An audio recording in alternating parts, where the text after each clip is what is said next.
ஊர்ல ஒரு சிற்பி இருந்தார். சிற்பின்னா அவர் ரொம்ப திறமையுள்ளவர். அதாவது எங்கேயாவது ஒரு கல் கிடந்தா போதும், அதை அப்படியே எடுத்துட்டு வருவார். கொஞ்ச நாள் கழிச்சு அவர் இடத்துக்கு போய் பார்த்தா அழகா ஒரு சிற்பம் உட்காந்துருக்கும். இந்த கல்லா கிடந்தது சிற்பமா மாறி இருக்கும். அந்த அளவுக்கு பண்ணிவிடுவார். அப்பேற்பட்ட சிற்பி. எப்படிங்க அவ்வளவு மோசமான ஒரு கல்லுல இருந்து இவ்வளவு அழகா ஒரு சிற்பத்தை உங்களால வடிக்க முடிஞ்சுது அப்படின்னு கேட்டா, அது ஒன்றும் பெரிய விஷயம் இல்லைங்க. இந்த சிற்பம் ஏற்கனவே அந்த கல்லுக்குள்ள இருந்தது. இதை சுத்தி இருக்கிற வேண்டாத பகுதிகளெல்லாம் உளியால கொத்தி எடுத்துவிட்டேன், அவ்வளவுதான் என் வேலை. உடனே உள்ள இருந்தது வெளியில வந்துட்டுது அப்படிம்பார். அந்த அளவுக்கு திறமைசாலி. ஒரு சின்ன பாறை இல்லைன்னா கருங்கல்ல பார்த்துட்டாருன்னா போறோம், விடமாட்டார். அந்த கல்லோட அமைப்பை கவனிச்சு பார்த்துட்டு இதுக்குள்ள ஒரு வீரன் ஒளிஞ்சிருக்காம்பார். அவர் கண்ணுக்கு தெரியும். இந்த கல்லுக்குள்ள ஒரு துறவி உட்காந்துருக்காரும்பார். நமக்கெல்லாம் வெறும் கல்லாதான் தெரியும். இந்த கல்லுக்குள்ள ஒரு நடன மங்கை நடனம் ஆடிக்கிட்டு இருக்கா அப்படிம்பார். உடனே அந்த கல்லை கொண்டுகிட்டு வருவார். அவர் சொன்னது மாதிரியே உள்ள இருக்கிற அவங்களையெல்லாம் வெளியில கொண்டுகிட்டு வந்துடுவார். அதாவது வேண்டாத பகுதிகளெல்லாம் கொத்தி எடுத்துருவார்.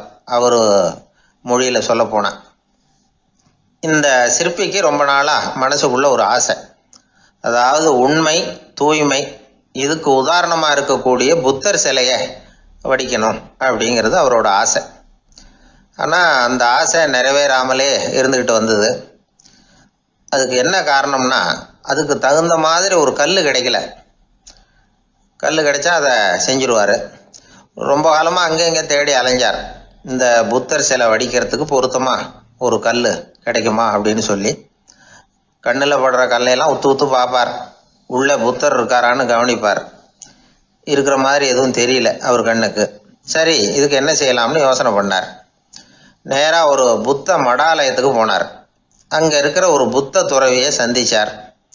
அவர்கிட்ட விசாரிச்சார், சுவாமி, புத்தரின் தூய்மை ஒளிஞ்சிருக்கிற அந்த கல் எங்க கிடைக்கும் அப்படின்னார்.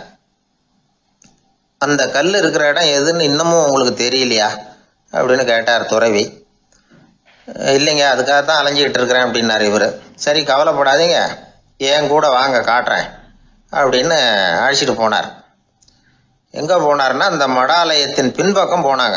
2 பேரும் போனாங்க. அங்க போய் பார்த்தா அங்க ஒரு கிணறு இருந்தது.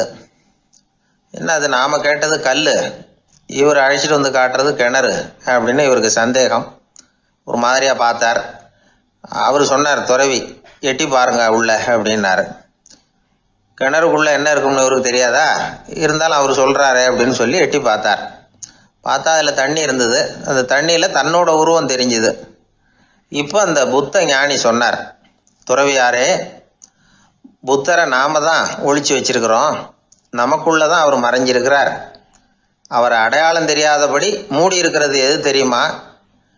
நம்ம கிட்ட இருக்கிற கோபம், போலித்தனம், பதட்டம், ஆசை, இதெல்லாம் தான். அறிவு அப்படிங்கிற ஒளியால அதையெல்லாம் செதுக்கி எடுத்துட்டோம்னா அந்த அழகான புத்தர் வெளியில வந்துருவார் அப்படின்னு சொன்னார் துறவி. அதனால நமக்குள்ள இருக்கிற நம்மளை நமக்கே அடையாளம் தெரியல அப்படிங்கிறது தான் உண்மை. இந்த உண்மையான மனிதன் உள்ளே இருக்கிறான். இவர் கல்லை பார்த்துட்டு உள்ள யார் இருக்காங்கிறது அவருக்கு தெரிஞ்சது சிற்பிக்கு. ஆனா உண்மையான புத்தர் எங்க இருக்காருங்கிறத அவரால் அடையாளம் கண்டுபிடிக்க முடியல. அப்படிதான் பல பேர் இன்னைக்கு இருந்துகிட்டு இருக்கிறோம். ஒரு அப்பா தன்னுடைய பிள்ளைக்கு புத்தி சொன்னார், அதோ பார்ப்பா, மனசுதான் கல்லு, அறிவு தான் ஒளி. உன்னுடைய மனசுங்கிற கல்லை அறிவுங்கிற ஒளியால செதுக்கி அழகான மனிதனா நீ வெளியில வரணும்னார். அதுக்காக தான்ப்பா தேடிட்டு இருக்கேன்னா அவன். மனசுங்கிற கல்லை தேடிக்கிட்டு இருக்கிறியா அப்படின்னு கேட்டார். இல்லப்பா, அறிவுங்கிற ஒளி எங்க இருக்குன்னு தெரியல எனக்கு, அதை தான் தேடிக்கிட்டு இருக்கிறேன் அப்படின்னு நானா. அதனால அறிவை தேடிக்கிட்டு இருக்கிறவன் என்னைக்கு உண்மையை கண்டுபிடிக்க போறான்? அதையே கண்டுபிடிக்க முடியலங்கும் பொழுது, அதனால நாம் யார் அப்படிங்கிறது நமக்கு அடையாளம் தெரியணும். அந்த அடையாளம் தெரிஞ்சுட்டா வாழ்க்கையில வெற்றி நிச்சயம். ஒரு ஊர்ல ஒருத்தர் இருந்தார், ரொம்ப நல்லவர். யாருக்காவது ஏதாவது கொடுத்துக்கிட்டே இருப்பார், கொடையாளி. தினமும் யாராவது ஒருத்தருக்கு ஏதாவது கொடுக்கலன்னா அவருக்கு தூக்கம் வராது. அப்படி ஒரு பழக்கம். அது மட்டும் இல்ல, அவர் கொடுக்கறது அடுத்தவங்களுக்கு தெரியாது. அவ்வளவு ரகசியமா அதை கொடுப்பார். வலது கை கொடுக்கறது இடது கைக்கு தெரியக்கூடாதுன்னு சொல்லுவாங்கல்ல, அது மாதிரி அவர். ஒரு நாள் ராத்திரி அவர் ஏற்கனவே தயாரா கட்டி வச்சிருந்த பணம் முடிச்ச கையில எடுத்துக்கிட்டு வீட்டை விட்டு வெளியில வந்தார். தெருவில் இறங்கி நடந்தார். இன்னைக்கு யாருக்கு தர்மம் செய்யறது அப்படின்னு யோசனை பண்ணிட்டு இருட்டில் நடந்து வந்துகிட்டு இருக்கிறார். யாரோ ஒருத்தர் எதிரில் வர்றது மாதிரி தெரிஞ்சுது. உடனே அவர் கிட்ட போனார். தன்கிட்ட இருந்த பணம் முடிச்சு அவசரமா அவர் கையில திணிச்சுட்டு திரும்பி வந்துட்டார். அப்பாடா, ஒரு வழியா யாருக்கும் தெரியாம இன்னைக்கு தர்மம் பண்ணியாச்சு அப்படிங்கிற மகிழ்ச்சி, மன நிறைவு அவர் முகத்துல. நிம்மதியா தூங்கினார். அப்புறம் எழுந்திரிச்சார். மறுநாள் காலையில ஊரு பூரா ஒரே பேச்சு. என்ன பேச்சுன்னா, நேற்று ராத்திரி ஒரு திருடன் கையில யாரோ பணத்தை கொடுத்துட்டு போயிருக்கிறாங்க அப்படின்னு எல்லாரும் பேசிக்கிட்டு இருக்கிறாங்க. இதை கேள்விப்பட்டதும் அந்த பெரியவருக்கு ரொம்ப வருத்தமா போச்சு. அடடா, போயும் ஒரு திருடனுக்கா உதவி பண்ணிருக்கிறோம், பிரயோஜனம் இல்லாம போட்டுதே அப்படின்னு நினைச்சார். சரி, இன்னைக்கும் யாருக்காவது உதவி பண்ணணும் அப்படின்னு முடிவு பண்ணினார். ராத்திரி நேரம் வந்தது. இவர் வழக்கம் போல தெருவில் இறங்கி நடந்தார். கையில பணம் முடிச்சு. எதிரில் ஒரு பெண் உருவம் மங்கலா தெரிஞ்சது. இவர் உடனே அந்த பெண் கிட்ட பணத்தை கொடுத்துட்டு திருப்தியா திரும்பி வந்துட்டார். மறுநாள் காலையில ஊர் பூரா என்ன பேசிக்கிட்டாங்க தெரியுமா? நேற்று ராத்திரி நெறி தவறி நடக்கிற ஒரு பெண்ணின் கையில யாரோ பணத்தை வச்சுட்டு போயிருக்கிறாங்க அப்படின்னு எல்லாரும் பேசிக்கிறாங்க. அடடா, இன்னைக்கும் தவறுதலா நடந்து போச்சு அப்படின்னு ஒரு வருத்தப்பட்டார். இருக்கட்டும், இன்னைக்கும் ஏதாவது தர்மம் பண்ணுவோம் அப்படின்னு நினைச்சுக்கிட்டாரு. மூணாவது நாள் ராத்திரியும் புறப்பட்டார். இப்பவும் எதிரில் ஒருத்தர் வந்தார். இவர் பணத்தை கொடுத்தார், திரும்பி வந்துட்டார். மறுநாள் மக்கள் என்ன பேசிக்கிட்டாங்கன்னா, நேற்று ராத்திரி ஒரு செல்வந்தர் கையில யாரோ பணத்தை கொடுத்துட்டு போயிருக்கிறாங்க அப்படின்னு பேசிக்கிட்டாங்களாம். அவருக்கு ரொம்ப வருத்தமா போட்டுது. என்ன இது, தினம் இப்படி ஆகிட்டு இருக்குதே அப்படின்னு நினைச்சுக்கிட்டே படுத்து தூங்கினார். அன்னைக்கு ராத்திரி ஒரு கனவு. அந்த கனவுல இறைவன் வந்து சொன்னாராம், இதை பாருப்பா, நீ கொடுத்த தர்மம் வீணா போயிடல. உன்கிட்ட பணம் வாங்கின அந்த திருடன் திருந்திட்டான், அந்த பொண்ணும் திருந்திட்டா, அந்த செல்வந்தனும் கொடையாளி ஆயிட்டான், எல்லாருக்கும் உதவி பண்ண ஆரம்பிச்சுட்டான் அப்படின்னு சொன்னாராம். இந்த கதையை சொன்னவர் யாருன்னா நபிகள் நாயகம். இதுல உள்ள கருத்து என்னன்னா, நல்ல மனசோட தர்மம் பண்ணுனா அது வீணா போறதில்லை. இன்னொரு கருத்து, தர்மம் வந்து தன்னை மட்டுமல்ல அடுத்தவங்களையும் தீமையிலிருந்து காப்பாற்றும். இதுதான் நாம புரிஞ்சுக்க வேண்டியது. இந்த காலத்திலயும் இது மாதிரி சில சம்பவங்கள் நடக்கிறது உண்டு. ஒரு பெரியவர் இருட்டில் நடந்து வந்துகிட்டு இருந்தாரு. எதிரில் வந்த ஒருத்தன் வலுக்கட்டாயமா ஒரு கையை பிடிச்சி ஒரு பண முடிப்பை கொடுத்து வச்சுக்க சொல்லிவிட்டு விலகி போயிட்டான். பெரியவருக்கு ஆச்சரியம், இந்த காலத்திலயும் இப்படி வலது கை கொடுக்கறது இடது கைக்கு தெரியக்கூடாதுன்னு நினைக்கிற கொடையாளிகள் உண்டு போல இருக்கு அப்படின்னு யோசனை பண்ணிக்கிட்டே நடந்தார். கொஞ்ச தூரம் போயிருப்பாரு. அதுக்குள்ள அதே ஆள் திரும்பி வந்தான். கொடுத்த பண முடிப்பை திருப்பி கொடுங்க அப்படின்னு கேட்டு வாங்கிட்டான். இவருக்கு ஒன்றும் புரியல. ஏன் இப்படி பண்றேன்னார். அது ஒன்றும் இல்லைங்க, கொஞ்ச நேரம் இதை உங்ககிட்ட கொடுத்து வச்சிருந்தேன், அவ்வளவுதான் அப்படின்னா. ஏன்னு கேட்டார். என்னை பின்னாடி போலீஸ் தேடிக்கிட்டு வந்துகிட்டு இருக்குது, அதுதான் அப்படி பண்ணேன், இப்போ போயிட்டுது, இனிமே ஒன்றும் பயமில்லை அப்படின்னு சொல்லிவிட்டு அவன் பாட்டுக்கு நடந்து போறான். ஒரு விவசாயி விதைக்கிறதுக்காக வயல்வெளி பக்கம் போறார். விதைகளை அள்ளி வீசினார். அப்போ என்ன ஆச்சுன்னா, சில விதைகள் வந்து பாதை ஓரத்தில் விழுந்தது, சில விதைகள் முள் செடிகள் மண்டி இருந்த புதருக்கு இடையில விழுந்தது, சில விதைகள் நல்ல நிலத்தில் விழுந்தது. பாதை ஓரத்தில் விழுந்த விதை என்ன ஆச்சுன்னா, அதெல்லாம் பறவைகள் கண்ணில் போட்டுவிட்டுது. உடனே வந்து உட்காந்து கொத்தி தின்னுட்டு போட்டுது. அதிகமாக மண் இல்லாத பாறை பகுதியில் விழுந்த விதையெல்லாம் லேசாக வேர் விட்டு முளைக்க ஆரம்பிச்சுது. அதுக்கப்புறம் வேர் கீழேயும் ஆழமாக போக முடியல, மேலேயும் சூரிய வெப்பம் அதிகம் தாங்க முடியல, எல்லாம் காஞ்சி கருகி போட்டுது. புதர் பகுதியில் சில விதைகள் விழுந்தது இல்லையா, முள் செடிகள் காடாக மண்டி போயிருந்தது. அதனால் முளைச்சி வர்ற செடிக்கு நெருக்கடி அதிகமாக போட்டுது, சரியாக வளர முடியல, விளைச்சலும் சரியா இல்லை. நல்ல நிலத்தில் விழுந்த விதைகள் மட்டும் நல்லா முளைச்சிது, நல்லா வளர்ந்தது, விளைச்சலும் பிரமாதமாக இருந்தது. இந்த கதையை சொல்லிவிட்டு கேட்க செவியுள்ளோர் கேட்கட்டும் அப்படிங்கிறார் இயேசு பெருமான். ஆமாம், இயேசு கடலில் நின்ற படகு ஒன்றில் உட்காந்துருக்கிறார். கடற்கரையில் ஏராளமான மக்கள் உட்காந்துருக்கிறாங்க. அந்த சமயத்தில் தான் இயேசு வந்து ஓமைகள் மூலமாக மக்களுக்கு பல உண்மைகளை சொல்லிகிட்டு இருக்கிறார். மக்கள் அந்த கதையை கேட்டுட்டு ஒன்றும் புரியாமல் முழிக்கிறாங்க. அதை கவனித்த இயேசு அந்த ஓமையை விளக்க ஆரம்பித்தார். இதில் அந்த விதைக்கிறவர் தான் இறைவன். அவருடைய வார்த்தைகளை விதைக்கிறார். அந்த வார்த்தைகளை கேட்கிற மக்கள் அந்த விழுந்த விதைகள் மாதிரி 4 வகையானவர்கள். சில பேர் பாதை ஓரத்தில் விழுந்த விதைகள் மாதிரி இறைவன் வார்த்தைகளை அவங்க கேட்குறாங்க. ஆனால் தீய எண்ணங்கள் செய்கைகள் மூலமாக விதைக்கப்பட்ட வார்த்தைகள் அழிஞ்சு போடுது. இறைவன் வார்த்தைகளை கேட்ட உடனே மகிழ்ந்து போய் உடனே சில பேர் அதை ஏற்றுக்கிறாங்க. இவங்கெல்லாம் அந்த பாறை பகுதியில் விழுந்த விதைகள் மாதிரி. அதனால் இவங்கெல்லாம் வேறு இல்லாதவங்க. கொஞ்ச காலத்துக்கு இறை வார்த்தைகளுக்கு கீழ்ப்படிந்து நடப்பாங்க. அதனால் ஏதாவது இடைஞ்சல் ஏற்பட்டால் உடனே தடுமாறுவாங்க. தங்கள்கிட்ட இருக்கிற நல்ல பண்புகளை விட்டுட்டு பாவ வழிகளுக்கு போயிடுவாங்க. முள் செடிகளுக்கு இடையில விழுந்த விதைகள் மாதிரி உள்ளவங்க யாருன்னா, இவங்களுக்கு உலக கவலை உண்டு, செல்வத்தின் மீது மயக்கம் உடையவர்கள், உலக ஆசைகள் இவங்களுக்குள்ள பூந்துடுறதுனால அங்கே இருக்கிற நல்ல பண்புகள் மறைஞ்சு போயிடுது. அதனால் அவங்களும் உபயோகம் இல்லாதவங்களா ஆயிடுறாங்க. நல்ல மனிதர்கள் நல்ல நிலத்தில் விழுந்த விதைகளுக்கு ஒப்பானவர்கள். இவங்க இறை வார்த்தையை கேட்குறாங்க, அதை ஏற்றுக்கிறாங்க, அவங்களும் நல்லபடியாக வாழுறாங்க, அடுத்தவங்களுக்கும் உபயோகமாக இருப்பாங்க. இதுதான் இயேசு சொன்ன விளக்கம். நல்ல வார்த்தைகளை கேளுங்கள், நல்ல வார்த்தைகளை ஏற்றுக்கொள்ளுங்கள், அடுத்தவங்களுக்கு உபயோகமாக இருங்க. இதுதான் பெரியவங்கள்லாம் நமக்கு சொல்லுகிற உபதேசம். ஒரு அப்பா தன்னுடைய மகனுக்கு உபதேசம் பண்ணார். இதை பாருப்பா, நல்ல வார்த்தைகளை கேட்கணும், எப்போதுமே மகன் அப்பா பேச்சை கேட்கறது நல்லது அப்படின்னாராம். நீ ஏதாவது ஒரு தப்பு பண்ணால் என் தலையில் ஒரு முடி நரைச்சி வெள்ளையாக போடும்பா, நீ செய்கிற ஒவ்வொரு தப்புக்கும் என் தலையில் ஒவ்வொரு முடி வெள்ளையாயிடும் அப்படின்னாராம். பையன் யோசிச்சான், அப்பா இப்போதான் எனக்கு புரியுது, தாத்தாவோட தலைமுடி பூராவும் வெள்ளையாக இருக்கிறதுக்கு என்ன காரணம்ங்கிறது எனக்கு இப்போதான் புரியுது அப்படின்னானா.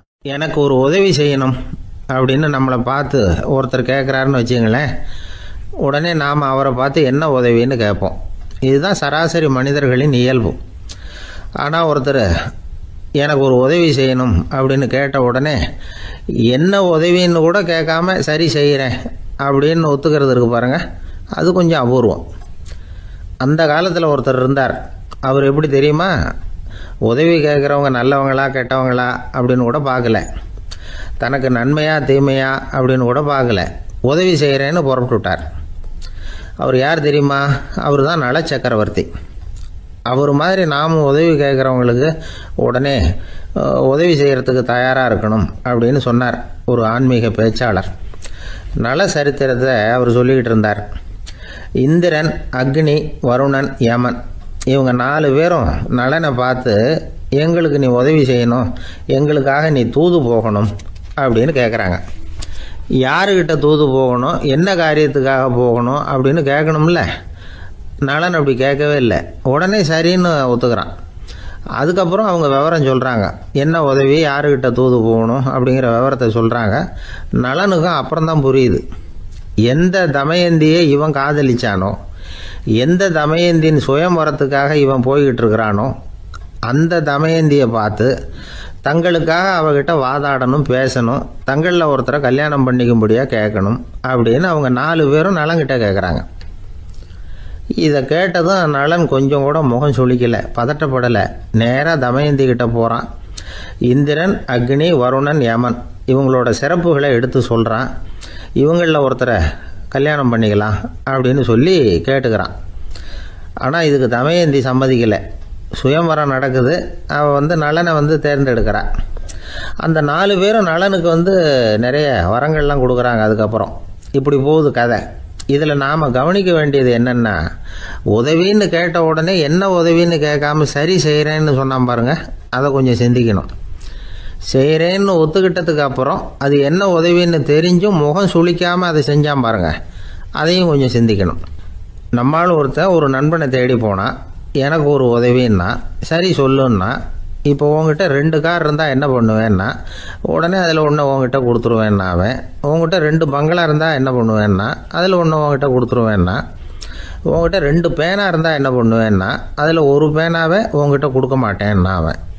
ஏன்டா அப்படி சொல்கிறேன்னா, ஏன்னா இப்போ நிஜமாவே என்கிட்ட 2 பேனா இருக்குது, அதனால் அப்படி சொல்கிறேன் அப்படின்னு நானான் அவன். ஒரு குரு, இளம் சீடர்கள் எதிரில் உட்காந்துருக்கிறாங்க.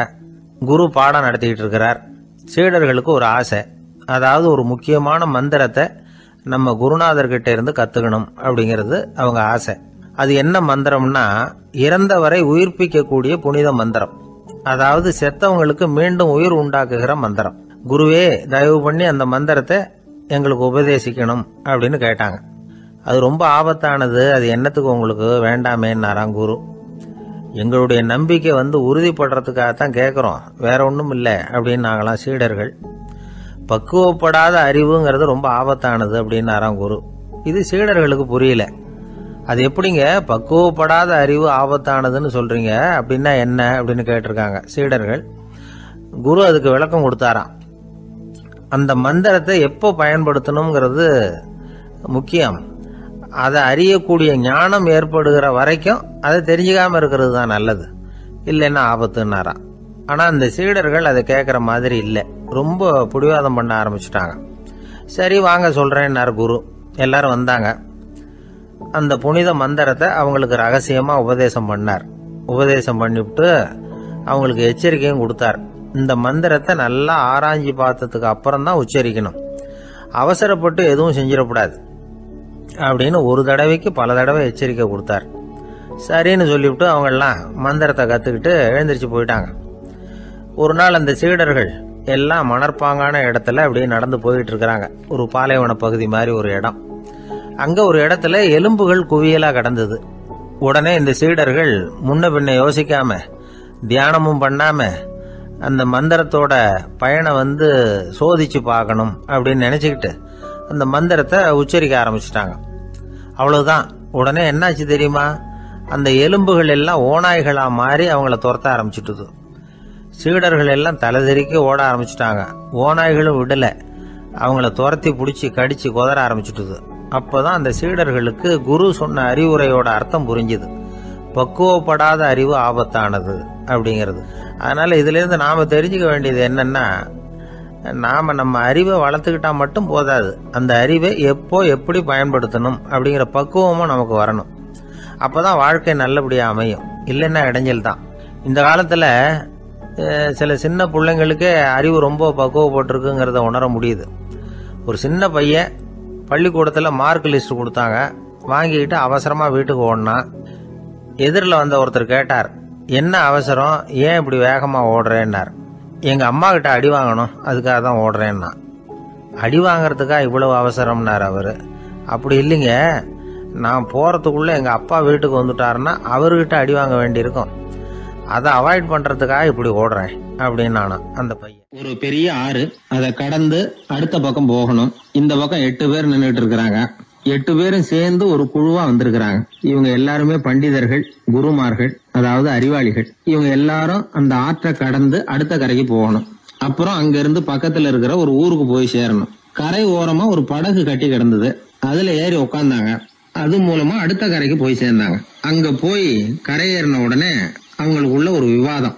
அறிவாளிகள் இல்லையா, அதனால ஒருத்தர் சொன்னார், இந்த படகு நமக்கு உதவி செஞ்சிருக்குது, அது செஞ்ச உதவி மூலமா தான் நாம 8 பேரும் இந்த ஆற்றை கடந்து இந்த பக்கம் வந்திருக்கிறோம். இது செஞ்சிருக்கிற உதவிக்கு நாம நன்றி செலுத்தணும், பதில் மரியாதை செய்யணும். அதை எப்படி செய்யறது அப்படின்னார். இன்னொருத்தர் அதுக்கு ஒரு யோசனை சொன்னார். நமக்கு உதவி செஞ்சிருக்கிற இந்த படகுக்கு மரியாதையும் நன்றியும் செலுத்துகிற முறையில அதை நாம எல்லாரும் நம்ம தலைமையில சுமந்துகிட்டு போறதுதான் நியாயம். ஏன்னா நம்ம அது சுமந்தது இல்லையா, அதுக்கு பதிலா நாம அதை சுமக்கணும், அதுதான் சரியான நன்றியா இருக்கும் அப்படின்னார். இதுதான் சரியான யோசனைன்னு எல்லாரும் ஒத்துக்கிட்டாங்க. அவ்வளவுதான். உடனே அந்த படகை தூக்கி தலையில வச்சுக்கிட்டு 8 பேர் நடக்க ஆரம்பிச்சுட்டாங்க. அப்படியே அவங்க போக வேண்டிய கிராமத்துக்கு போய் சேர்ந்தாங்க. அந்த ஊர் மக்களுக்கு இது வேடிக்கையா இருந்தது. ஆச்சரியமா அவங்கள பார்த்தாங்க. ஏங்க எதுக்காக இப்படி செய்யறீங்க அப்படின்னு கேட்டிருக்கிறாங்க. படகுங்கிறது மனிதர்களை கரை சேர்க்கறதுக்காகத்தானே இருக்குது, நாம அதை எதுக்காக சுமக்கணும், அதை ஆத்தங்கரையிலேயே விட்டுட்டு வந்திருக்கலாமே அப்படின்னாங்க. இதுக்கு அந்த 8 பேர்ல ஒருத்தர் சொன்னாராம், என்ன இப்படி சொல்றீங்க, உங்களுக்கு நன்றி உணர்வே கிடையாதா, நீங்க நன்றி கெட்டவங்களா இருக்கிறீங்க, நாங்க நன்றி உடையவர்களா இருக்கிறோம். நன்றி உடைமை அப்படின்னா என்னன்னு எங்களுக்கு தெரியும், அதனாலதான் எங்களை கரை சேர்த்த படகுக்கு நாங்க நன்றி செலுத்துறோம். இந்த படகு எப்பவும் எங்க தலைமையிலதான் இருக்கும் அப்படின்னார். இது புத்தர் சொன்ன ஒரு கதை. வழி இருக்கு பாருங்க, அதையே முடிவுன்னு நினைச்சு வாழ்நாள் பூரா புடிச்சுக்கிட்டு மனிதர்கள் துன்பப்படுறாங்க அப்படிங்கறது அவருடைய கருத்து. ஒரு மனிதன் ஜபம் பண்றான், வழிபாடு பண்றான், அது மூலமா ஒரு விழிப்புணர்வு கிடைச்சுட்டுதுன்னு வச்சுக்கோங்க. அதுக்கப்புறம் எதுக்கு அந்த ஜபமும் வழிபாடும், தூக்கி எறிஞ்சிட வேண்டியதானே. ஆனா மனுஷன் அப்படி பண்றது இல்ல, வழிபாட்டையே லட்சியமா வச்சுக்கிட்டு அதையே கெட்டியா புடிச்சுக்குவான். அந்த ஜபத்துக்கு அவன் ஒரு கைதி ஆயிடுறான். அதனால அதை விட்டுட்டு அவனால வெளியில வர முடியல. வழிபாடு மூலமா சாதிச்சுடலாம் அப்படின்னு நினைக்கிறது தப்பு அப்படிங்கிறார் ஓஷோ. ஜபம்ங்கிறது ஒரு முள். காலில் குத்துன முள்ளை எடுக்கிறதுக்கு இன்னொரு முள்ளை பயன்படுத்துறோம். முள்ளை எடுத்தாச்சு, அப்புறம் என்ன, 2 முள்ளையும் வீசி எறிஞ்சிட வேண்டியது தானே. 2 முள்ளுக்குமே இனிமே பிரயோஜனம் இல்லை. பழைய முள் இருந்த இடத்துல புதிய முள்ளை குத்தி வச்சா வலிதான் தொடரும். அப்படி செய்யறவன் முட்டாள். ஆனா இப்படிப்பட்ட முட்டாள்களுக்கு உலகத்துல பஞ்சமே இல்லைங்கிறார் அவர். அதனால வழிபாடு ஜபம் அப்படின்னு எல்லாம் சொல்றோமே, அதையெல்லாம் கூட விழிப்புணர்வோட பயன்படுத்தணும். நம்ம ஆள் ஒருத்தன், அவன் என்னன்னா காலில் ஒரு முள்ளை தைச்சுக்கிட்டான், இன்னொரு முள்ளால அதை எடுத்துக்கிட்டு இருக்கிறான். ரொம்ப நேரமா முயற்சி பண்ணிட்டு இருந்தான். கடைசியா அப்பாடா எடுத்தாச்சு அப்படின்னு சொல்லிவிட்டு மறுபடியும் முள் எடுக்க ஆரம்பிச்சான். என்னப்பா இது, அதுதான் முள்ளை எடுத்துட்டிய, அதுக்கப்புறம் என்னத்துக்கு முயற்சி பண்ணிட்டு இருக்கிறேன்னு கேட்டாங்க. இதுக்கு அவன் சொல்றான், ஏற்கனவே தச்சிருந்த முள்ளை எப்பவோ எடுத்துட்டேன், அதை எடுக்கிறதுக்காக உபயோகப்படுத்திக்கிட்டு இருந்தேனே இன்னொரு முள்ளு, அது இப்ப உள்ள மாட்டிக்கிட்டு இருக்குது, அதனாலதான் மறுபடியும் முதல்ல இருந்து ஆரம்பிக்கிறேன் அப்படின்னா.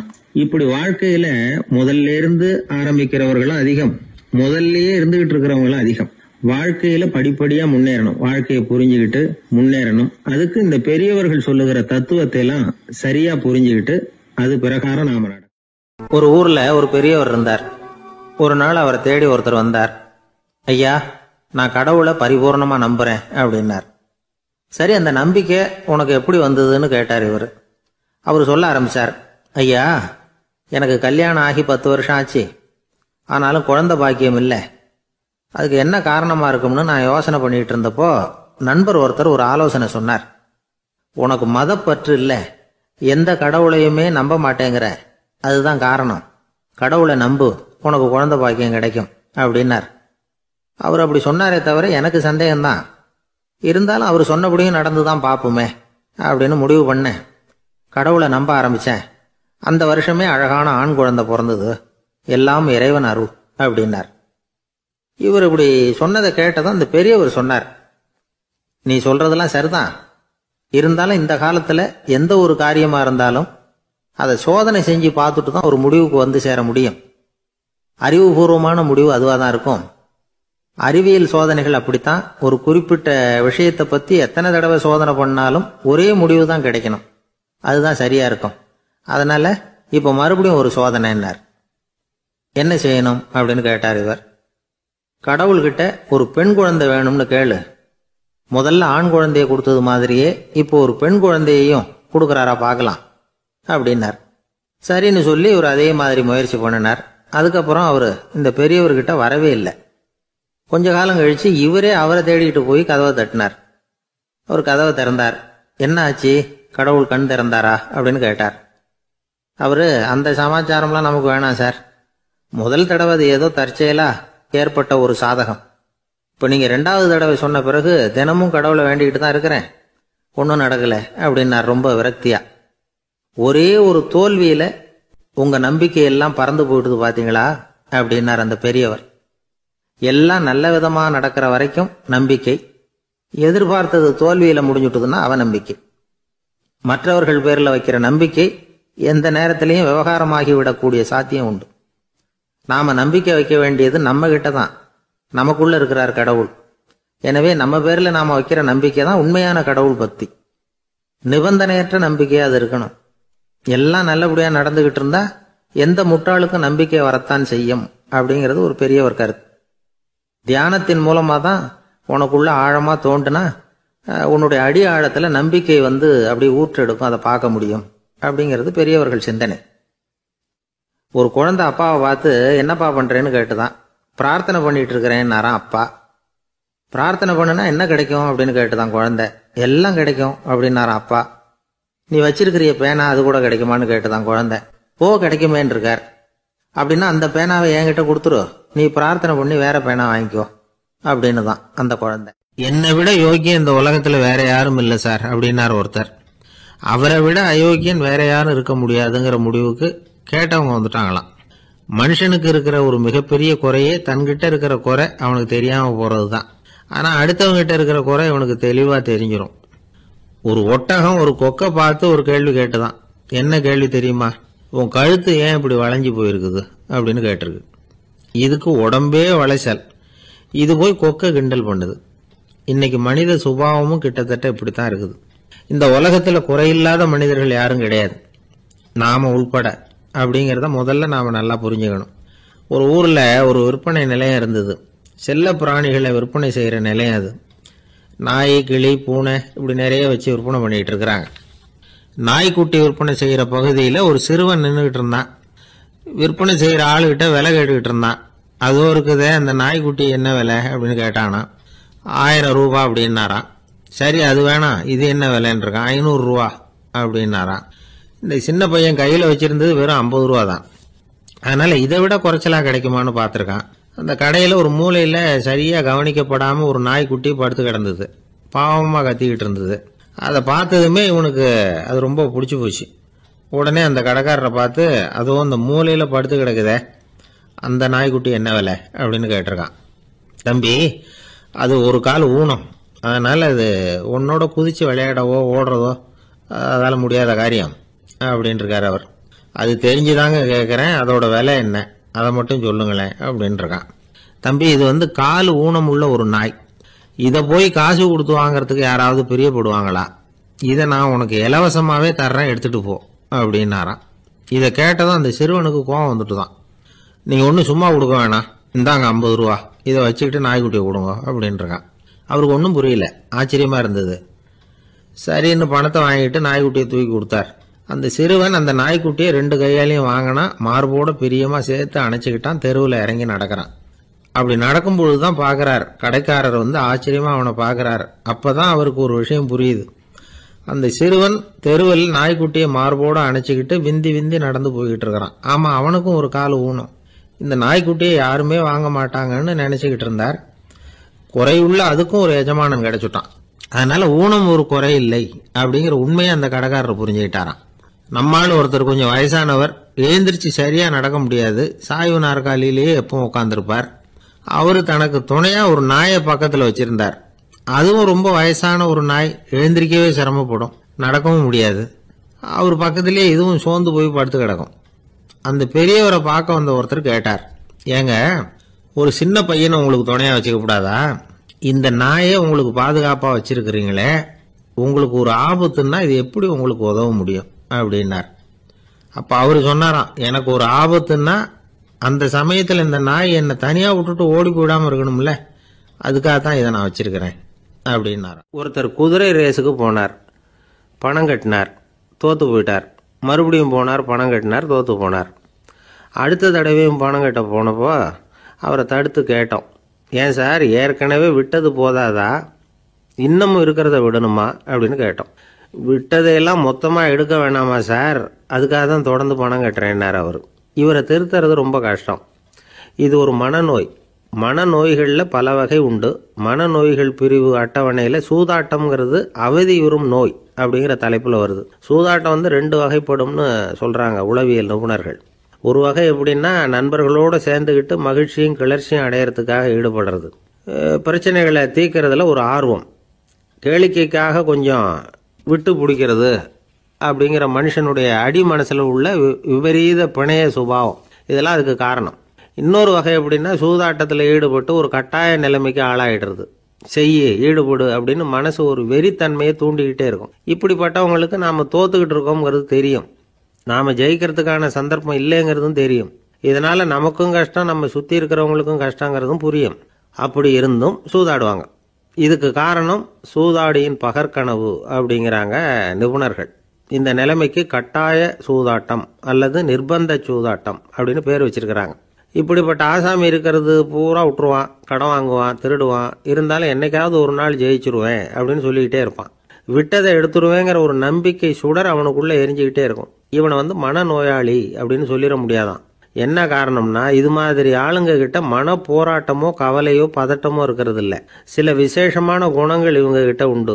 எதிர்ப்பு உணர்ச்சி, சிறுபிள்ளைத்தனம், சட்ட திட்டங்களையும் சம்பிரதாயங்களையும் உட தெரியாத மனப்போக்கு, பொறுப்பில்லாத தன்மை, நெறி தவறி நடக்கிறது எல்லாம் இவங்ககிட்ட உண்டு.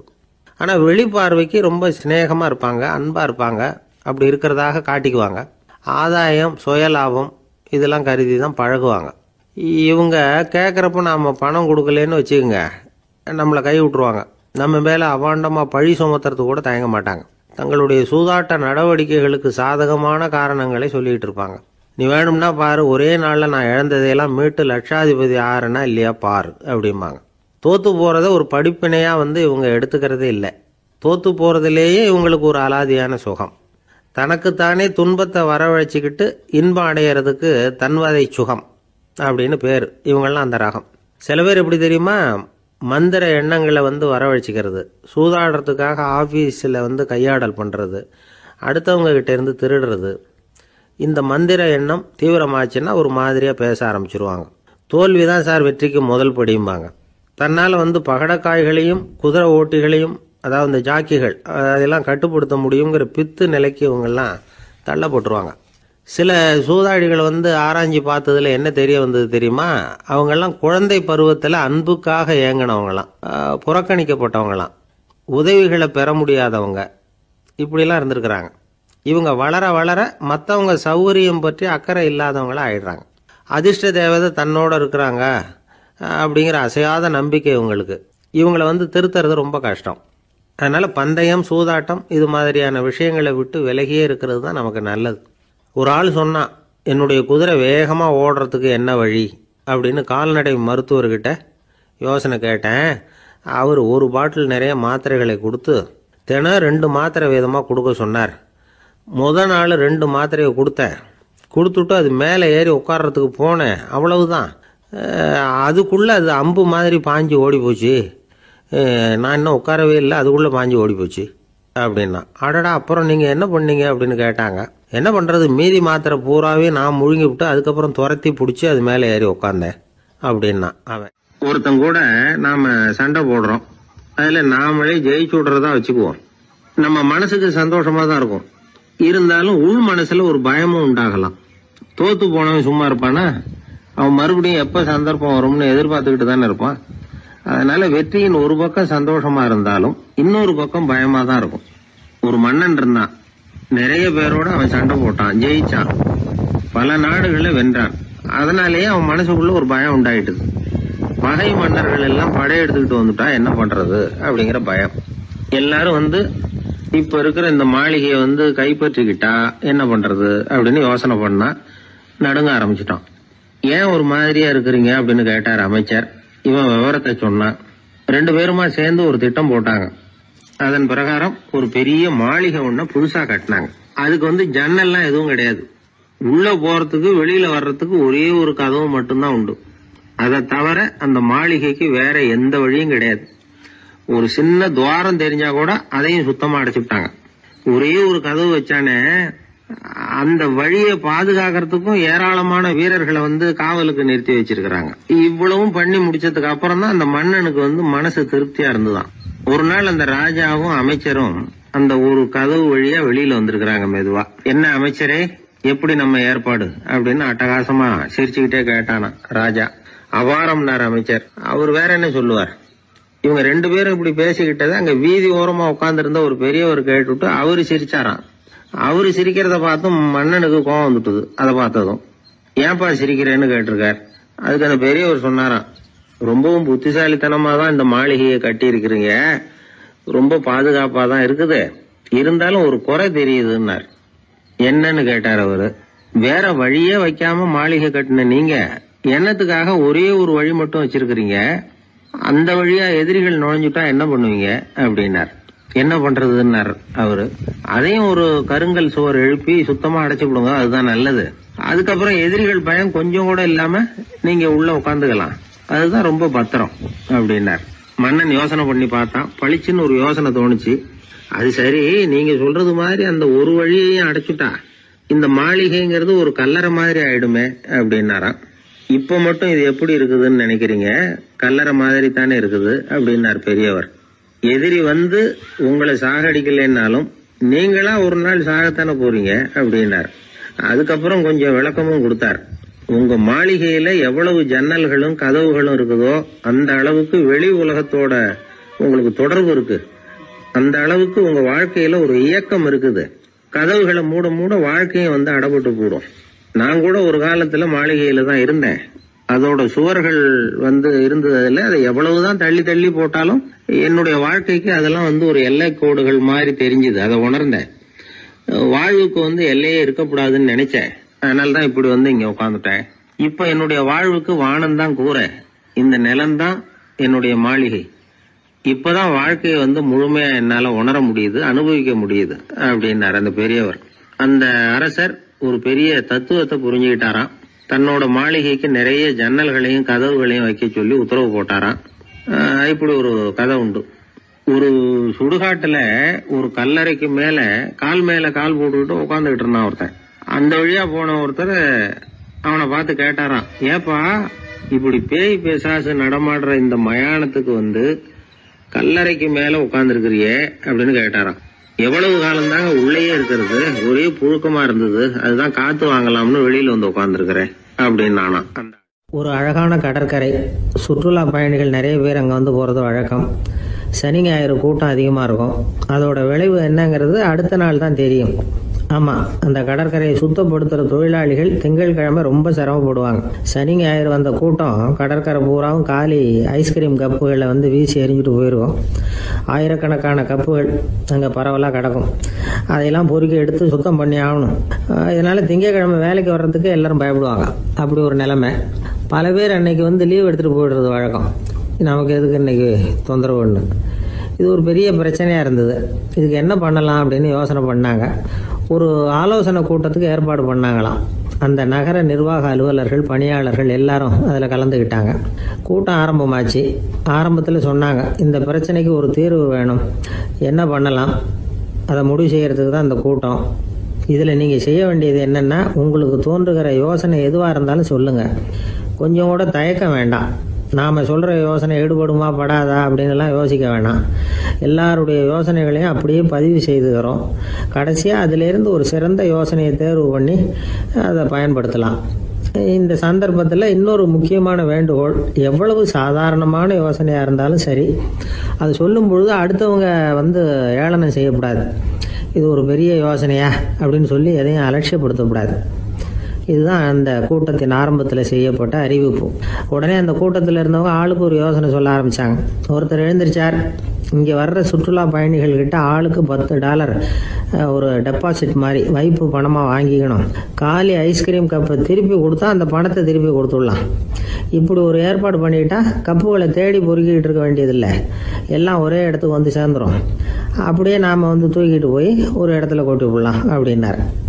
இன்னொருத்தர் எழுந்திருச்சார், கப்பை வந்து கீழே போட்டால் $50 அபராதம் அப்படின்னு அங்கங்கே போர்டு எழுதி வச்சுடலாம். கப்புகளை போடுறதுக்கு அங்கங்கே பெரிய கூடைகளை வச்சுடலாம்.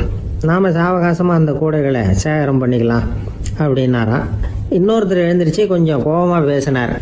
கப்புகளை வந்து அவங்க வாயிலேயே திணிச்சுடணும், அதுங்களை முன்னு சாப்பிட்டு பார்த்தா தான் தெரியும் அது எவ்வளவு கஷ்டங்கிறது அப்படின்னு ரொம்ப கடுமையாக பேசியிருக்காரு.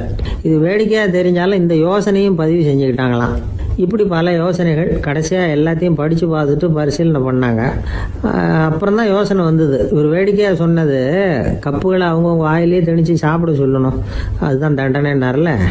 ஏன் அப்படி சாப்பிட்றது மாதிரியே கப்புகளை தயார் பண்ண என்ன அப்படின்னு சிந்திக்க ஆரம்பித்தாங்களாம். ஆகா, அதுதான் சரின்னு ஒரு முடிவுக்கு வந்தாங்க. அதுலேருந்து உருவானது தான் இந்த வேஃபர் கப்ஸ். ஐஸ்கிரீமை சாப்பிட்டு முடிச்சதும் கப்பையும் சாப்பிட்டுடலாம். கோன் ஐஸ்கிரீம் சாப்பிட்றோம்ல, அதுதான். அமெரிக்காவில் மியாமி கடற்கரையில் ரொம்ப காலமாக இருந்துக்கிட்டு வந்த குப்பை பிரச்சனைக்கு இப்படி தான் ஒரு தீர்வு வந்துதான். இதுலேருந்து நாம் புரிஞ்சிக்க வேண்டியது என்னென்னா, நாம் அன்றாட எத்தனையோ பிரச்சனைகளை சந்திக்கிறோம், அதுக்கெல்லாம் தீர்வு உண்டு. அது எங்கே ஒளிஞ்சிருக்குன்னு கண்டுபிடிக்கணும். அந்த யோசனையையும் நல்லா தீவிரமாக யோசிக்கணும். யார் என்ன யோசனை சொன்னாலும் அதை வந்து அலட்சியப்படுத்தக்கூடாது, அக்கறையோடு கவனிக்கணும், அதை யோசித்து பார்க்கணும். ஒரு அம்மா தன்னோட வீட்டுக்காரரை ஒரு மனநல மருத்துவர்கிட்ட அழைச்சிட்டு வந்தாங்களாம். டாக்டர், இவருக்கு கோன் ஐஸ்கிரீம் பிடிக்கல, பேப்பர் கப்பில் இருக்கிற ஐஸ்கிரீம் தான் வேணும்னு அடம் பிடிக்கிறார் அப்படின்னாங்களாம். அது ஒன்றும் தப்பு இல்லையேன்னாராம் டாக்டர். இதுக்கு அந்த அம்மா சொன்னாங்களாம், இவர் கப்பு ஐஸ்கிரீம் வாங்குறதுல தப்பு இல்லை டாக்டர், பிரச்சனை அது இல்லை. அப்புறம் வேற என்னன்னு கேட்டிருக்காரு. வாங்கினதும் ஐஸ்கிரீமை கீழே கொட்டிவிட்டு அந்த பேப்பர் கப்பை மட்டும் விரும்பி சாப்பிட்றார், அதனால தான் உங்ககிட்ட அழைச்சிட்டு வந்தேன் அப்படின்னாங்களாம். அம்மாக்காரங்களுக்கு அடிக்கடி ஏற்படுற கவலை ஒன்று உண்டு. அதாவது குழந்தை சரியா சாப்பிட மாட்டேங்குதே அப்படிங்கிற கவலை. இவங்கெல்லாம் ஒரு விஷயத்த நல்லா புரிஞ்சுக்கணும். குழந்தைகள்ங்கிறவங்க பெரியவங்க மாதிரி இல்லை.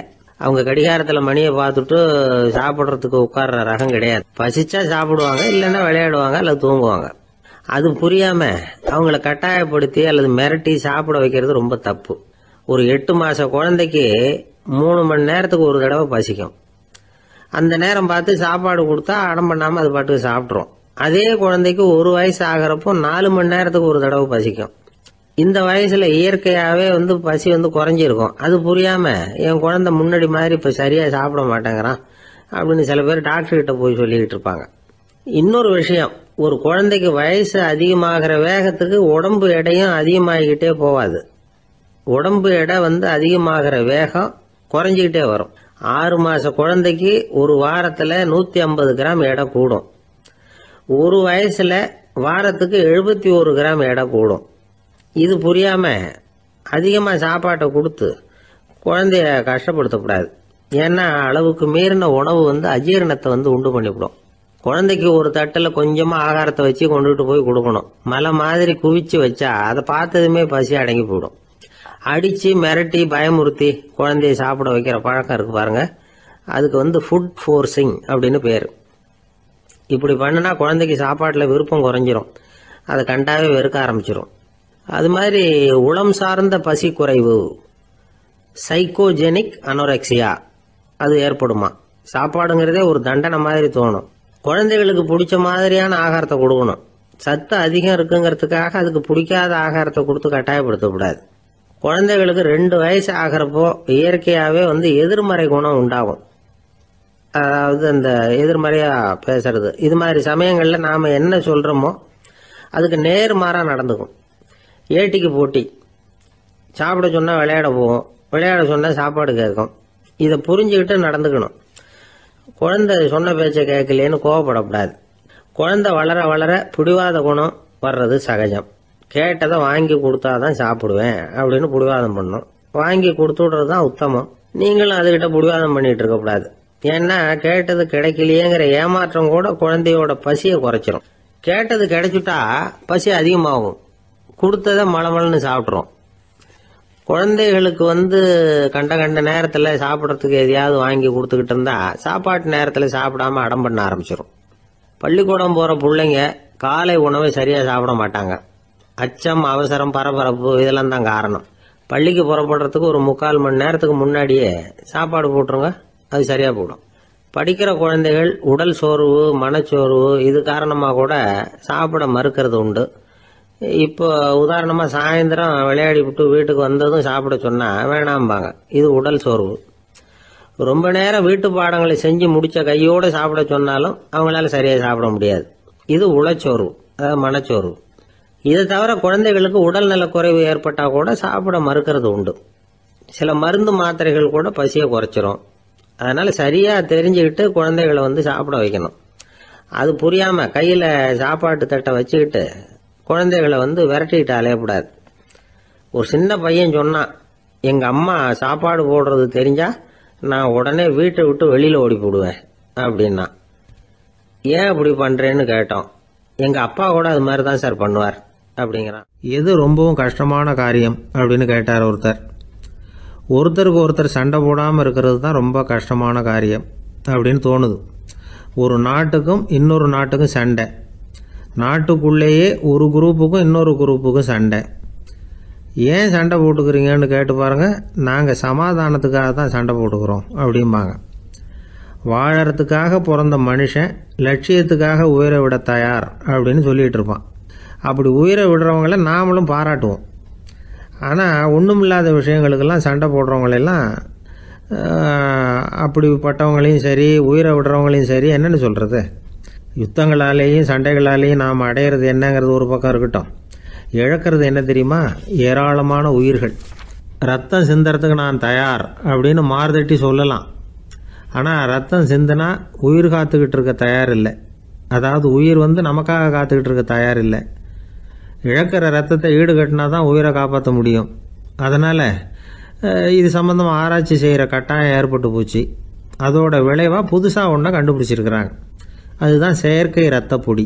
இப்போ இந்த திடீர் சாம்பார் பொடி, திடீர் ரசப்பொடி, திடீர் காப்பி பொடி இப்படிலாம் சொல்கிறோம்ல, அது மாதிரி இது திடீர் ரத்த பொடி. இஸ்ரேல் ஒரு சின்ன நாடு, மக்கள் தொகை குறைச்சல், அதோட போர்கள் வேறு. அதனால் காயம்பட்டவங்களை காப்பாற்றியே தீர வேண்டிய கட்டாயம். காப்பாற்றணும்னா ரத்த இழப்பை தடுக்கணும். அப்படின்னா உடனடியாக புது ரத்தம் செலுத்தி ஆகணும். திடீர்னு ரத்தம் வேணும்னா எங்கே போகிறது? அதுவும் கிடைக்கிற ரத்தம் சேர்ற குரூப்பாக இருக்கணும். ஒரு வேடிக்கை பார்த்தீங்களா, நான் வேறு குரூப்பு நீ வேறு குரூப்புன்னு இவன் சண்டை போடுறான். இதில் அடிபட்டவனுக்கு ரத்தம் கொடுக்க போனால் அதுலேயும் அது வேறு வேறு குரூப்பாக இருக்குது. அது ரத்தமும் வேறு வேறு குரூப்புன்னு சொல்லிகிட்டு இருக்குது. எந்த குரூப்பு ரத்தம் வேணும், அது உடனடியாக கிடைக்கலன்னா என்ன பண்ணுறது? இப்படிப்பட்ட கஷ்டம்லாம் நமக்கு வந்துடுது. இதுக்காக தான் விஞ்ஞானிகள் இந்த ரத்த பொடியை கண்டுபிடிச்சிருக்கிறாங்க. அதாவது ஒரு ஆள் அடிபட்டு போட்டான்னு வச்சுங்களேன், அவனுக்கு ரத்தம் கிடைக்கல, உடனே என்ன பண்ணலாம்? இந்த சுத்தப்படுத்தப்பட்ட தண்ணீரை கொஞ்சம் எடுத்துக்க வேண்டியது, அதில் இந்த ரத்த பொடியை கரைக்க வேண்டியது. இப்போ இந்த செயற்கை ரத்தம் வந்து தயாராகிட்டுது. இதை அந்த ஆள் உடம்புல ஏற்றி விட்டுற வேண்டியது. இயற்கையாக நம்ம உடம்புல இருக்கிற ரத்தம் என்னென்ன வேலை செய்யுதோ அதே வேலையை இதுவும் செய்யும். அதாவது ஆக்சிஜனை உடம்புல எல்லா இடத்துக்கும் எடுத்துகிட்டு போகுது. அந்த வேலையை இந்த செயற்கை ரத்தமும் செஞ்சுடுது. ஆனால் ஒரு விஷயம், இந்த செயற்கை ரத்தம் ஒரு அவசரத்துக்கு தான் உபயோகப்படுத்தலாம், ஒரு முதல் உதவி மாதிரி. அதை அப்படியே நிரந்தரமாக விட்டுற முடியாது. பின்னாடி வந்து தேவையான குரூப்பு உண்மையான ரத்தம் கிடைச்ச உடனே அதை செலுத்திக்கணும். உண்மையான ரத்தத்தை 20லேருந்து 40 நாள் வரைக்கும் தான் பாதுகாக்க முடியும். அதுவும் குளிர்பதன பெட்டியில். அதுக்குள்ளே உபயோகப்படுத்தலைன்னா அது வீணாக போயிடும். இந்த ரத்த பொடி அப்படி இல்லை, எவ்வளோ நாள் வேணும்னாலும் அப்படியே வச்சுருக்கலாம், குளிர்பதன பெட்டியும் தேவையில்லை. ஆனால் ஒன்று, இது தண்ணியில் கலந்து செயற்கை ரத்தமாக ஆக்கிவிட்டா அதோட வலு 72 மணி நேரம் தான், அதாவது 3 நாள். அதுக்குள்ளே அந்த ஆசாமியை எங்கேயாவது ஆஸ்பத்திரிக்கு தூக்கிட்டு போய் உண்மையான ரத்தத்தை கொடுத்துடணும். சண்டையில் அடிபடுறவங்க, சாலை விபத்தில் அடிபடுறவங்க, இவங்களுக்கெல்லாம் அவசரத்துக்கு கை கொடுத்து உதவுறது இந்த செயற்கை ரத்த பொடி. அதுக்கப்புறம் நாம் கொடுக்குற ரத்தம் தான் அவங்கள காப்பாற்றணும். இன்றைக்கி வந்து ரத்தத்தை தானமாக கொடுக்க தயாராக இருக்கிற நல்ல உள்ளங்கள் ஏராளம். எவ்வளவு ஆக்சிடெண்ட்டு, ஆப்ரேஷன், இதில் சம்மந்தப்பட்டவங்களை வந்து காப்பாற்றுறது நாம் தானமாக கொடுக்குற ரத்தம் தானே. ஒரு ஆக்சிடெண்ட்டு, ஒரு ஸ்கூட்டர் ஒரு ஆள் மேலே மோதி விட்டுது, பார்த்து வரக்கூடாதா அப்படின்னா அந்த ஆள், நீ தான் பார்த்து நடக்கணும், ஏன்னா 20 வருஷமாக நான் அந்த ஸ்கூட்டரை ஓட்டிகிட்டு இருக்கிறேன் அப்படின்னானா இவன்.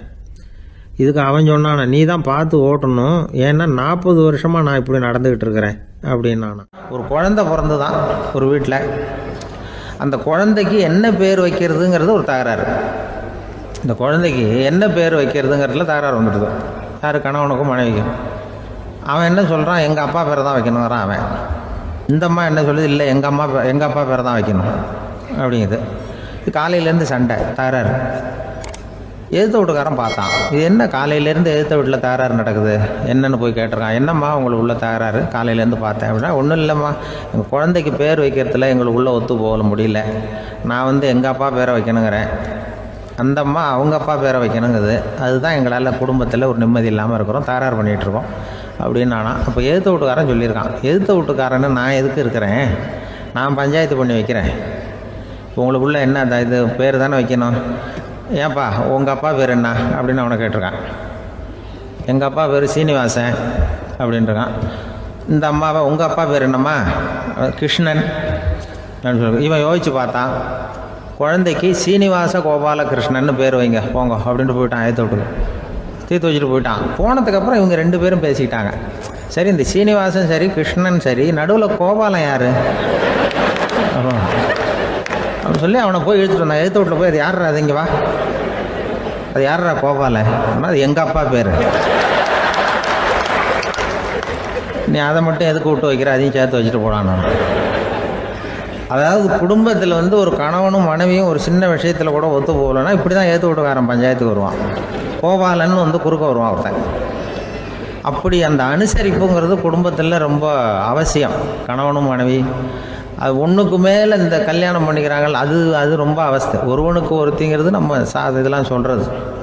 ஒன்றுக்கு மேற்பட்ட திருமணங்கள் வந்து சங்கடத்தில் தான் கொண்டு வந்து விடும். நிறைய சொல்லுவாங்க. உலகத்திலேயே ஒரு பெரிய இது என்ன தெரியுங்களா, இயற்கை வந்து நிர்ணயம் பண்ணுது. இப்போ வந்து நம்ம சில பேருக்கு எனக்கு பொம்பளை புள்ள வேண்டாம், ஆம்பளை புள்ள வேண்டான்னு சொல்லி இந்த ஸ்கேன் பண்ணி என்னென்னவோ பண்ணிகிட்டு இருக்கிறாங்கல்ல. ஆனால் இயற்கை வந்து அந்த 50-50 ரேஷியோவை அது வந்து மெயின்டைன் பண்ணிகிட்ருக்கு. இந்த உலகத்தில் ஒரு அதிசயமான உண்மை என்னென்னா, 116 ஆம்பளை புள்ள பிறந்தா 100 பொம்பளை புள்ள பிறகுதான்.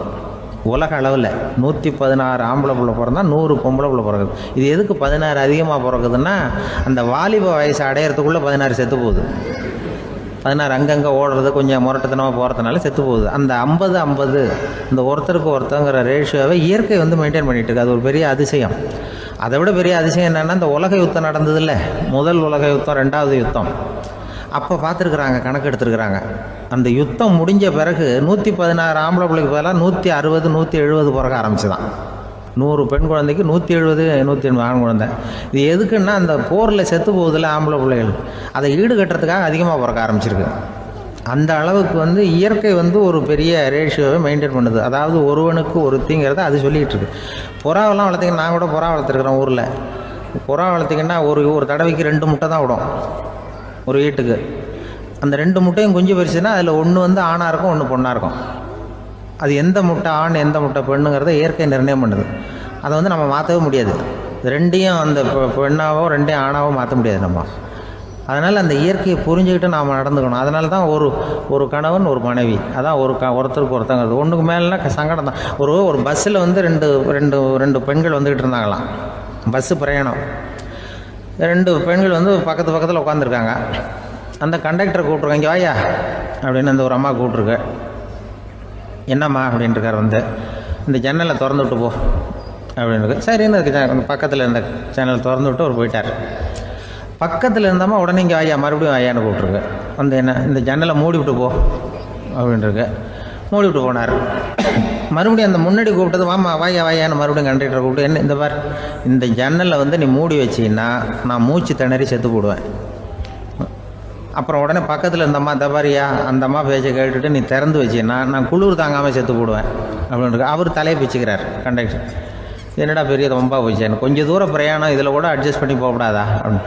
அப்போ அந்த பஸ்ஸில் பின்னாடி ஒருத்தன் கடைசி சீட்டில் வெயில் தாங்காமல் சட்டையெல்லாம் கட்டி போட்டுட்டு ஒரு கிராமத்து ஆள் பீடி குடிச்சிட்டு வரான்.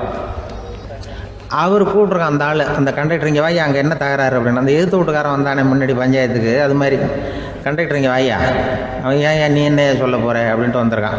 நீ சட்டையெல்லாம் கேட்டு போட்டு பீடி குடிக்கிறோம், பீடி புகையை ஊதி விட்டு அங்கே என்ன தகராறு அப்படின்னு கேட்டிருக்கான். ஒன்றும் இல்லையா, அந்த அம்மா வந்து ஜன்னலை திறந்தா செத்து போவேங்கிறது, இந்த அம்மா ஜன்னலை மூடுனா செத்து போவேங்கிறது, நான் என்னையா பண்ணுறது ஒரு ஆள் அப்படின்னு. இதுக்கு ஏன் கவலைப்படுறேன், நான் சொல்கிறத கேள்வி, நான் தீர்த்து வைக்கிறேன் பிரச்சனையை அப்படின்னு சொல்லிவிட்டு பீடியை எடுத்துக்கிட்டு புகையை ஊதிவிட்டு சொன்னானா, கொஞ்ச நேரம் அந்த ஜன்னலை மூடி வை, அந்த அம்மா செத்து போவோம், அப்புறம் திறந்து வை, இந்த அம்மா செத்து போவோம், நாம் நிம்மதியாக போகலாம் அப்படின்னு சொல்லிட்டு பீடி குடிக்க ஆரம்பிச்சிட்டான். அவருக்கு கோவம் வந்துட்டுது கண்டக்டருக்கு. உனக்கு என்னையா நீ பாட்டுக்கு சொல்லிட்டு போடுவ, அந்த 2 அம்மாவும் செத்து போச்சுன்னா அவங்க வீட்டுக்காரனுக்கெல்லாம் யார் பதில் சொல்கிறது அப்படின்னா, கவலையே படாத, 2 பேருக்கும் நான் தான் வீட்டுக்காரன். அதனால தான் அந்த யோசனையை சொன்னேன் அவங்ககிட்ட. அப்புறம் இதுதான், இந்த ஒன்றுக்கு மேலே போச்சுன்னா அது இயற்கைக்கு விரோதம், இப்படிலாம் ஆகும்.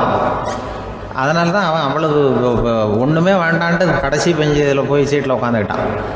அப்படி அது இயற்கையை புரிஞ்சுக்கிட்டு வாழணுங்கிறது முக்கியம். குடும்பத்தில் வந்து கணவனுடைய பங்கு என்ன, மனைவியினுடைய பங்கு, குழந்தை குட்டிகள்லாம் சொல்லுவாங்க. அப்படி இருக்கணும். கணவன்கிறவனுக்கு நிறைய சகிப்புத்தன்மை தேவைப்படுது. கிராமத்தில் ஒருத்தன் வந்து தன்னுடைய நகங்களை வெட்டிக்கிட்டு இருந்தான். வெட்டி முடிச்சதும் ஒரு வயசானவர் அவனை பார்த்து, அதையெல்லாம் அடுத்தவன் கண்ணில் படுறது மாதிரி போட்டுறாதப்பா, ஆபத்துன்னார். என்ன ஆபத்துன்னு கேட்டான் இவன். எவனாவது பில்லி சூனியம் வைக்கிறவன் எடுத்துட்டு போயிட போறான் அப்படின்னாரு அவர். வேண்டாத ஒருத்தனுக்கு ஏதாவது கெடுதல் பண்ணணும்னா உடனே மந்திரவாதியை தேடி போறது உண்டு. மந்திரவாதி என்ன பண்ணுவாருன்னா, யாருக்கு சூன்யம் வைக்கணுமோ அவனோட காலடி மண்ணு, முடி, நகம் இதையெல்லாம் அவனுக்கு தெரியாம எடுத்துட்டு வா அப்படிம்பார். இது மட்டும் இல்ல, அழுக்கு துணி, பேரு, மனித உருவம் மாதிரி செய்யப்பட்ட பொம்மை, இதெல்லாம் கூட மந்திரவாதிகள் பயன்படுத்துறது உண்டு. இதெல்லாம் ஏமாத்து வேலை. மனிதனுடைய முடி, நகம் இதெல்லாம் வெட்ட வெட்ட வளருது இல்லையா, அதனால அதுக்குள்ள உயிர் இருக்கிறதாக ஆதி மனிதர்கள் நம்பி இருப்பாங்க. அதனால மனுஷங்கிட்ட இருந்து அதெல்லாம் பிரிக்கப்பட்ட பிறகும் கூட அதுகளுக்கும் அந்த மனுஷனுக்கும் தொடர்பு இருக்கிறதாக அவங்க நம்பினாங்க. அந்த நம்பிக்கை தொடர்ந்து வந்து அதோட விளைவாதான் இன்னைக்கு மந்திரவாதிகள் நகத்தையும் முடியையும் எடுக்கிறாங்க. அந்த நகத்துக்கும் முடிக்கும் ஒரு பாதிப்பு உண்டாக்குனா அது சம்பந்தப்பட்டவனுக்கு போய் சேரும் அப்படிங்கிறது அவங்க நினைப்பு. அவ்வளவுதான் விஷயம். இது மாதிரி நம்பிக்கைகள் தான் இன்னைக்கு நகம், முடி இதையெல்லாம் மற்றவங்க கண்ணில் படும்படி போடக்கூடாது அப்படிங்கிற வழக்கத்தை உண்டாக்கி விட்டுது. ஒருத்தர் பேர் என்னன்னு கேட்டு தெரிஞ்சுட்டு போய் அந்த பேரை வச்சு அவனோட ராசி பலனை கணிச்சு அவனுக்கு ஏற்பட இருக்கிற கெட்ட நேரத்துல அவனுக்கு சூன்யம் வச்சா அது உடனே பலிக்கும் அப்படின்னு ஒரு நம்பிக்கை. அது மட்டும் இல்ல, சூன்ய தகட்டுல பேரை எழுதி புதைக்கிறதும் உண்டு. இதனாலதான் பெண்கள் கணவன் பேரை சொல்லாத பழக்கம் ஏற்பட்டுதான். அதாவது பேரை கேட்டுக்கிட்டு போய் ஏதாவது கெடுதல் பண்ணிவிட்டா என்ன பண்றது அப்படிங்கிற பயம். அப்படி ஆரம்பிச்ச பழக்கம்தான் இன்னைக்கு ஏதோ மரியாதைக்காக கணவன் பேரை பிறர் முன்னிலையில சொல்றது இல்லை அப்படிங்கறது மாதிரி ஆயிட்டுது. மந்திரவாதிகள் நம்ம ஊர்ல மட்டும்தான் இருக்கிறாங்கன்னு நினைக்காதீங்க, உலகம் பூரா உண்டு. பிசி தீவில் வாழக்கூடிய மக்கள் என்ன செய்வாங்களாம் தெரியுமா? இது மாதிரி மாந்திரீகம், செய்வன, பில்லி, சூனியம் இதெல்லாம் தங்களை பாதிக்காம இருக்கிறதுக்காக வீட்டை சுத்தி அகழி வெட்டி அதுல தண்ணீரை நிரப்பி வச்சிருவாங்களாம். ஆஸ்திரேலியாவில் இருக்கக்கூடிய பழங்குடி மக்கள் கிட்ட ஒரு பழக்கம், ஏதாவது பழங்கள் சாப்பிட்டா அதோட விதைய தண்ணீர்லயோ அல்லது ஆத்துலயோ போட்டுருவாங்களாம். வெளியில போட்டுட்டா அதை எடுத்து செய்வினைக்கு பயன்படுத்திடுவாங்க அப்படிங்கிற பயம். இது மாதிரி உலகம் பூராவும் செய்வினையின் மூலம் அடுத்தவங்களுக்கு பாதிப்பை உண்டு பண்ண முடியும் அப்படிங்கிற நம்பிக்கை இருக்கத்தான் செய்யுது. பொதுவா எல்லா ஊர்லயுமே நகம், முடி, காலடி மண்ணு, மனித உருவ பொம்மை இததான் மந்திரவாதிகள் பயன்படுத்துறாங்களாம்.